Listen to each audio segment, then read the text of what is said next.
10 Stoic Laws. When you let go the right way, everything finds you. Stoicism. Part 1. Raw Pain Hook. There is a kind of exhaustion that very few people ever say out loud. Not the exhaustion of doing too little, not the exhaustion of lacking motivation, but the exhaustion of trying for far too long and life still refusing to move. Maybe you've lived through a morning like this. You open your eyes, light slips through the curtains. Your body is still there, breathing steadily. No pain, nothing obviously wrong, but inside there is emptiness. Not deep sadness, not despair, just a dull, heavy weight, lingering, as if you've walked a very long road with nowhere to rest. You stay in bed a few extra minutes, not because you're lazy, but because in that moment, you genuinely don't know where to begin again. And the most uncomfortable part isn't the sound itself, it's the question echoing in your mind. What did I do wrong? You've read the books, you've listened to the podcasts, you've tried to be more disciplined. You set goals, wrote down dreams, repeated positive affirmations. You did everything people told you to do. And yet, life still hasn't arrived.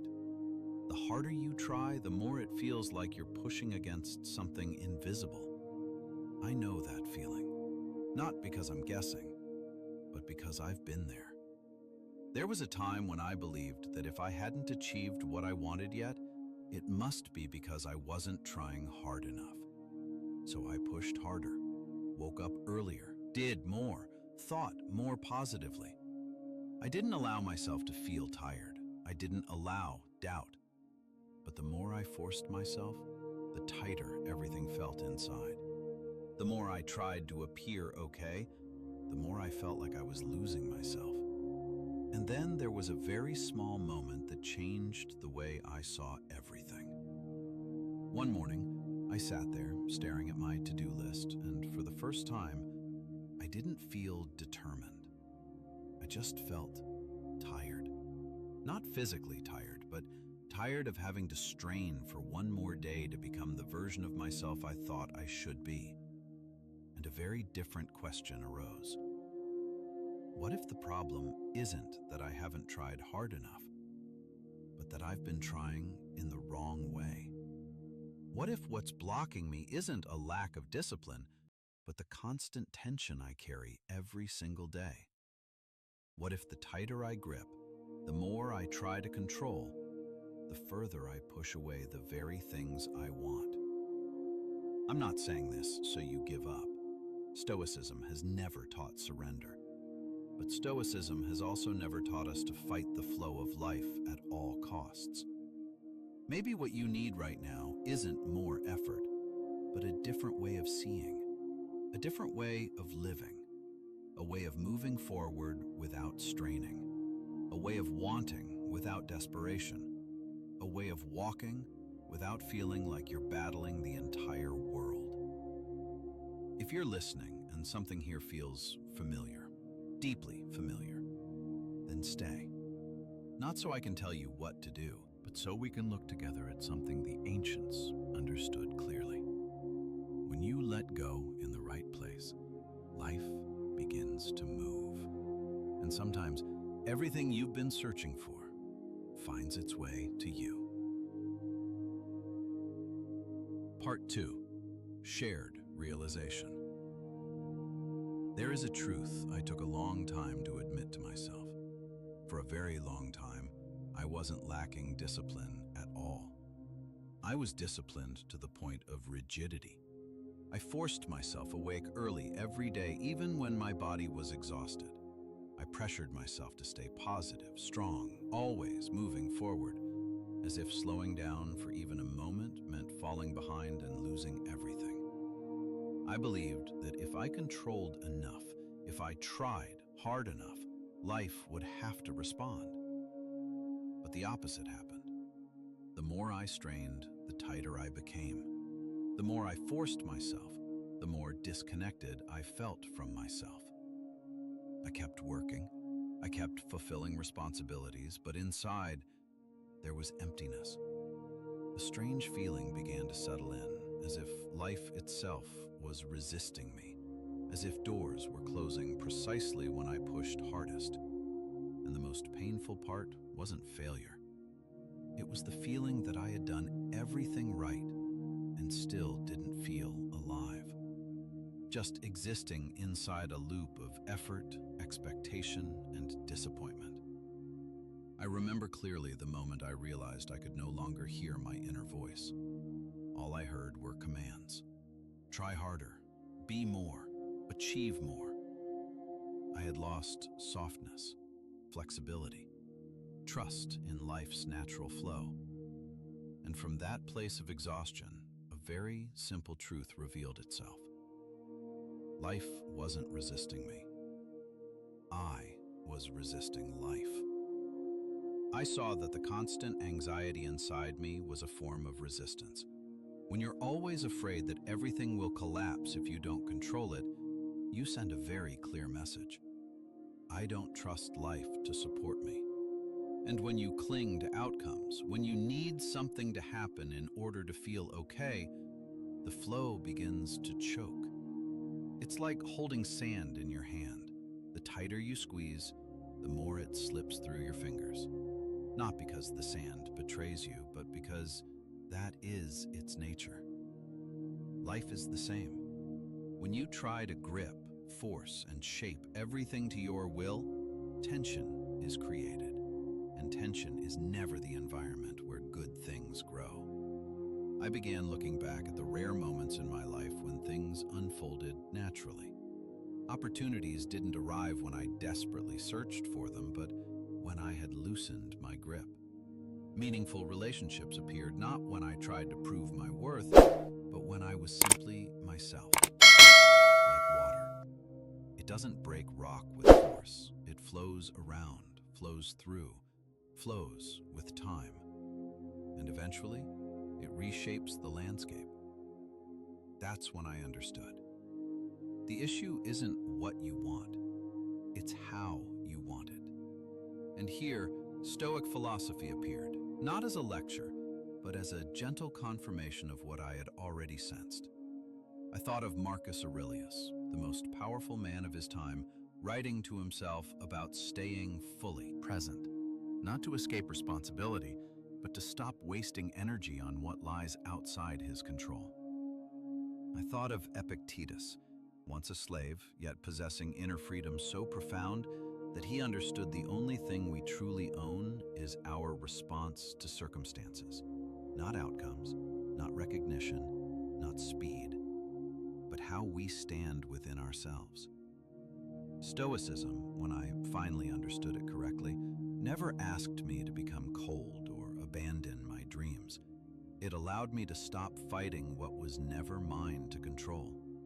It allowed me to stop blaming myself for what hadn't arrived yet. And most importantly, it allowed me to exhale. For the first time in a long while, I felt I didn't need to strain to deserve life.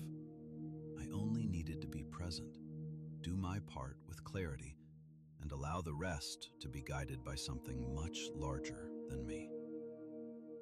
If you're listening, you may be standing at that same threshold between continuing to strain for control or allowing yourself to step back and look more deeply at how you're living. And right now, before we go any further, allow yourself to pause for a few seconds. No thinking, no analyzing. Just breathe in slowly and exhale gently. Sometimes the moment you stop resisting is the moment everything begins to change. Part 3. Gentle Stoic Tools. Once you realize the problem isn't that you haven't tried hard enough, but how you've been trying, a natural question arises. If you don't strain, don't force, don't resist, then how do you live? How do you want what you want without falling back into the old cycle of anxiety? Stoicism doesn't answer with loud slogans. It answers with quiet, lived principles. And when you live with them, things begin to move differently. Law 1. Want, but don't need. This is difficult for many, yet deeply liberating. I once believed that not needing meant not truly wanting. Stoicism taught me the difference between desire and dependence. When you need something to happen in order to feel okay, you hand your power to the future. I entered relationships believing I would collapse if they left. That need created anxiety, control, and eventually pushed everything away. When I learned to want differently, to want while remaining okay even if it hadn't arrived, I felt steadier. And from that calm field, life seemed to trust me with more. I desire good things, but I do not trade my peace to wait for them. Law 2. Enough is not about having more, but how you stand with what you have. I lived believing I could breathe only after reaching the next goal. But goals always move, and the feeling of lack never disappears. Stoicism revealed a paradox. Those who feel lacking attract more lack. Those who feel enough become magnetic. Enough doesn't stop you. It stops you from running from the present. I am enough to begin. I do not need more to be worthy. Law 3. Love the process, not your identity built on outcomes. I once let results define my worth. Success meant value. Failure meant uselessness. Stoicism didn't remove ambition. It removed outcomes as the judge of my worth. When you do what is right because it's right, not out of fear, you move freely. I do this because it aligns with me, not to be approved. Law 4. Return to the present. Stoicism doesn't romanticize the present. It recognizes it as the only place change occurs. Life doesn't announce opportunity loudly. It whispers. Only those who are present hear it. I am here, and what I need will reveal itself now. Law 5. Sometimes non-action is wisdom. Not every moment requires force. Stoicism calls this intentional non-action. When seeds are planted, the work is to wait. I know when to move, and I trust waiting. Law 6. Emotional sovereignty. Emotions aren't enemies. They are energy. Observed, they create freedom. I feel my emotions, but I don't let them decide for me. Law 7. Gratitude as clarity, not denial. Gratitude isn't pretending everything is fine. It's seeing what is supporting you, even in difficulty. I am grateful for what shaped my strength. Law 8. Obstacles as training. Not every block is a wrong turn. Sometimes it's preparation. What slows me also strengthens me. Law 9. Honest expression. Living misaligned attracts misaligned results. Truth signals truth. I allow myself to be myself without adjustment. Law 10. Nothing arrives late. You are being prepared. The best things arrive when you can hold them. Stoicism calls this loving fate. Everything is arriving when I am ready to receive it. And before we continue, pause. Breathe slowly in and gently out. None of these laws ask you to do more. They ask you to live more truly. When you stop resisting, when you let go in the right place, the current opens. Some doors don't open by force. They open by readiness. Part 4. Stillness and self-forgiveness. By now, you may see something different about attraction and success. Manifestation isn't about acquiring more.